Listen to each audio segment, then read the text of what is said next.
I am no longer on a tourist visa in India. Yes! Yes! Finally! Yay!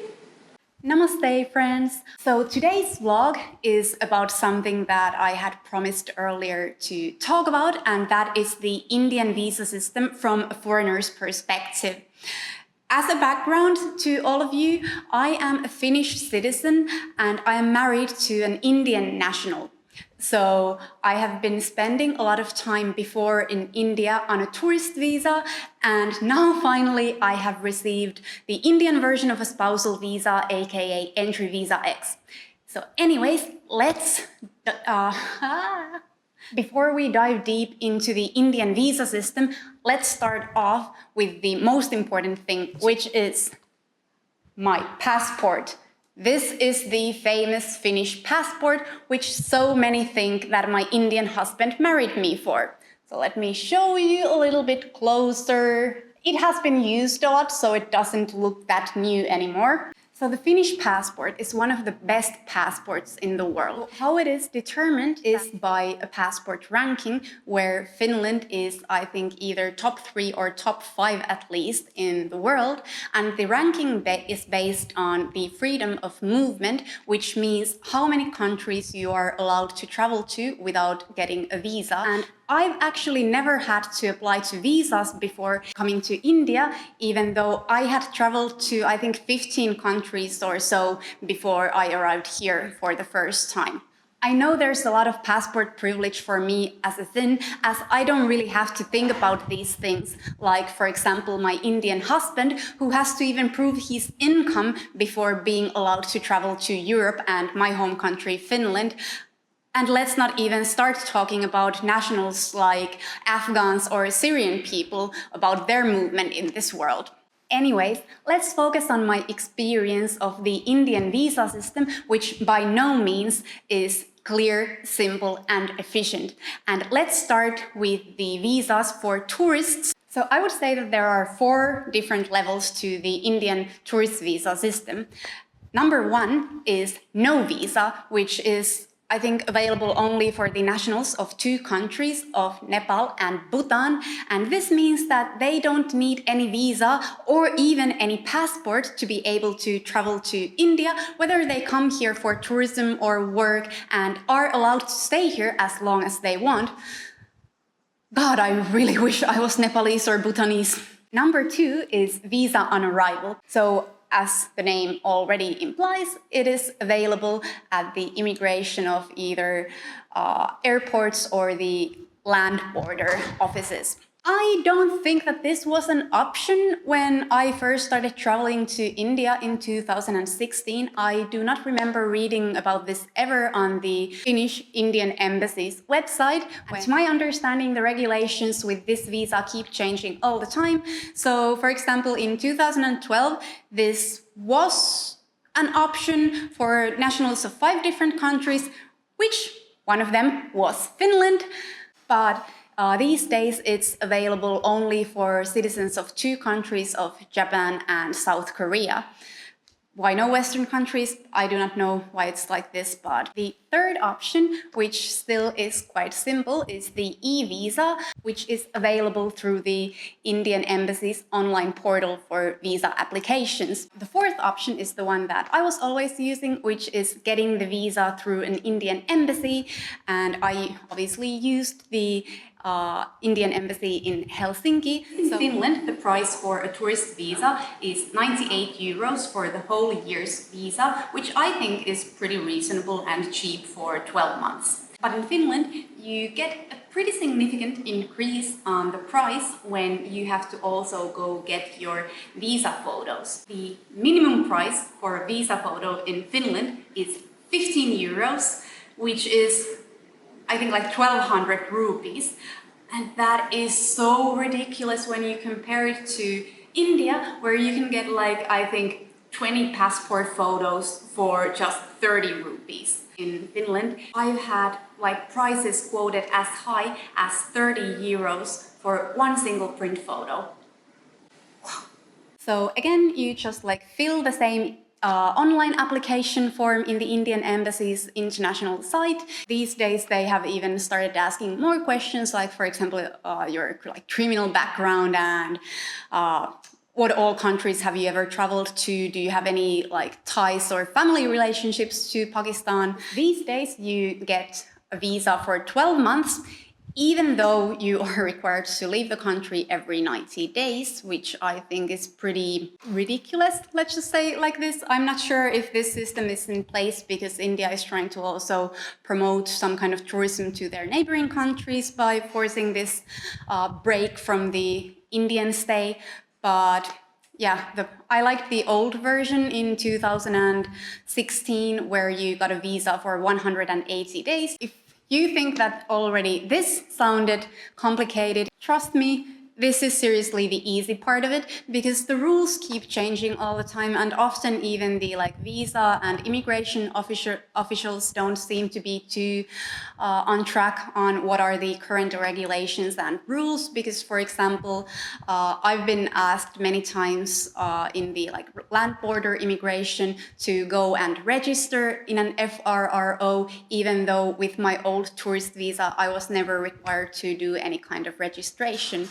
So I think that it would be like really good if these rules were somehow made clear and simple. That brings me to the like entry visa X system, which I know I keep falsely referring to as a spousal visa. And the reason for this is that India doesn't actually have a clear spousal visa. It is only the entry visa X, which is the option for me, as it is the option also for some expat's wife, or like obviously husband, so an expat's spouse. I, as an Indian national spouse, am put on the same level with an expat spouse, because like, yeah, you would think that you would treat a family member of your own citizen in a much more welcoming way than the spouse of like a different country's national. India does not even allow dual citizenship. So in the future,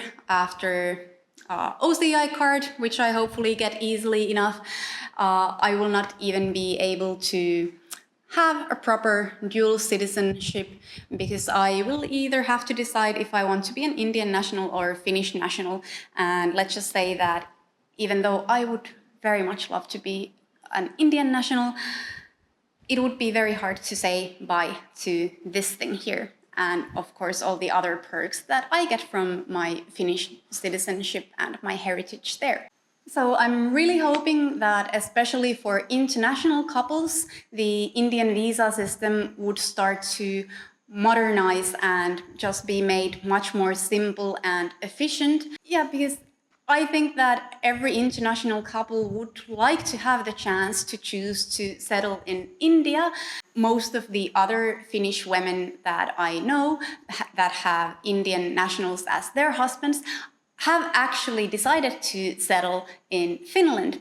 I know of only one other Finnish lady who has started up her family and home here in India. You might want to check my sweet Dharma here on YouTube. Okay, so even though there is not that much difference between a tourist visa and the entry visa, because I'm still not allowed to work or take on business or study here, I'm still very happy to get this visa, because at least now I don't have to leave the country every 90 days. Anyways, like I said before, I was really nervous due to this like coronavirus situation about what is happening with my visa conversion process, because my 90-day mark was actually going to be full on May 25th. So I was starting to first get nervous if I have to leave the country at that point. But then, of course, like during the lockdown, there are no flights or any kind of travel traffic. So the like visas got extended for 1 month for free.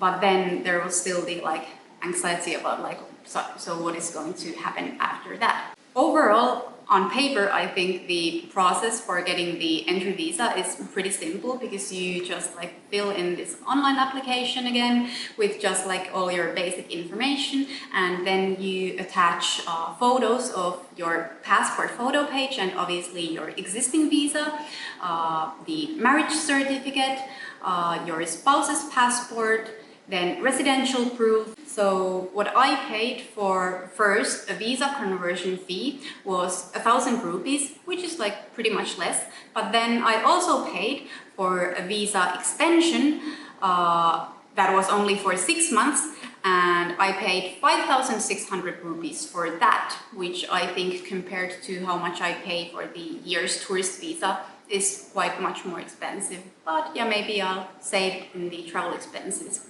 It's up to 5 years that you can get this visa. You have to keep extending it every year. Okay, so at this point, you guys must already be pretty much confused because I keep mentioning conversion and extension all the time. That is because the entry visa process for an Indian national's spouse is a two-step process. So firstly, you have to apply for a visa conversion. So converting your tourist visa to the entry visa X, which is, here I got the extension, here I got the conversion, which in my case would not have been so helpful because that is only converting your existing visa and its validity into the entry visa X. And in my case, for some reason, even though technically, I think my tourist visa was supposed to be valid until August, they counted it to be valid until the 90-day mark when I had to leave India, which would have been next week. Wait, but how can I leave India at this point? Well, yes, I can't. So then I had to immediately apply for the visa extension 2, which, yay, here I have it.